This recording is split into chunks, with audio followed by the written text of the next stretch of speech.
কেতিয়া লাভ কৰিব অৰুণোদয় টকা কিয়নো ইতিমধ্যে 25 সেপ্টেম্বৰ পাৰ হৈ গ'ল আপোনালোকে সকলোৱে জানে যে 17 সেপ্টেম্বৰ প্ৰথম তাৰিখ দিয়া হৈছিল অৰুণোদয় 3.00 তে টকা দেব কিন্তু তাৰ পিছত ডেটটো চেঞ্জ কৰি আকৌ 25 সেপ্টেম্বৰ কৰা হ'ল কিন্তু দেখিবলৈ পোৱা গৈছে 25 সেপ্টেম্বৰতো আপোনালোকে টকা লাভ কৰা নাই এতিয়া কথা হ'ল যে 25 সেপ্টেম্বৰত কিয় টকা লাভ কৰা নাই বা আপোনালোকে কেতিয়ালৈকে এই অৰুণোদয় 3.0 টকা লাভ কৰিব সেই বিষয়ে এই ভিডিঅ'ৰ জৰিয়তে আপোনালোকক যাম তো ভিডিঅ'টো সম্পূৰ্ণ কৰি চাব লগতে ভিডিঅ'টো ভাল পালে নিশ্চয়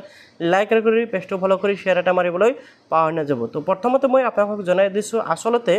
অৰুণোদয় 3.0 যি টকা দিয়া কথা আছিল প্ৰথমতে 17 সেপ্টেম্বৰ কৰিছিল 17 সেপ্টেম্বৰ চেঞ্জ কৰি আকৌ 25 সেপ্টেম্বৰলৈ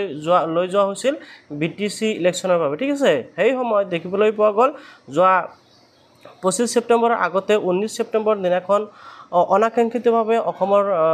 হাৰ্টথপ জুবিন গাৰ্গৰ মৃত্যু হয় যাৰ বাবে কিন্তু অসমৰ মুখ্যমন্ত্ৰী হিমন্ত বিশ্ব শৰ্মা ডাঙৰে যোৱাকেইদিন এই বিষয়টোলৈ খুবেই কি হৈ আছিল ব্যস্ত হৈ আছিল আপোনালোকে নিশ্চয় জানে আৰু এই বিষয়ে কিন্তু অসমৰ মুখ্যমন্ত্ৰী হিমন্ত বিশ্ব শৰ্মা ডাঙৰে ইতিমধ্যে প্ৰেছ পৰ্টত কৈছে যে আকৌ নতুনকৈ ৰিশিডিউল কৰা হ'ব অৰ্থাৎ নতুনকৈ অৰুণোদয় 3.0 যি ডেট সেই ডেটটো মেনশ্যন কৰা হ'ব বা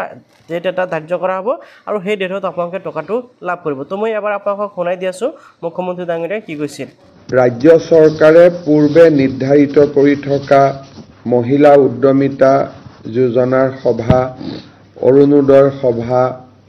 লাঞ্চ ডিনাৰ যিমান 23-24 আমাৰ শিডিউল হৈ আছিল এই গোটেইবোৰ এতিয়া ৰিশিডিউল হ'ব আৰু ৰিশিডিউল ডেটসমূহ আমি ৰাইজক অৱগত কৰিম নিশ্চয় জানিব পাৰিলে এতিয়া কথা হ'ল যে আপোনালোকে কিন্তু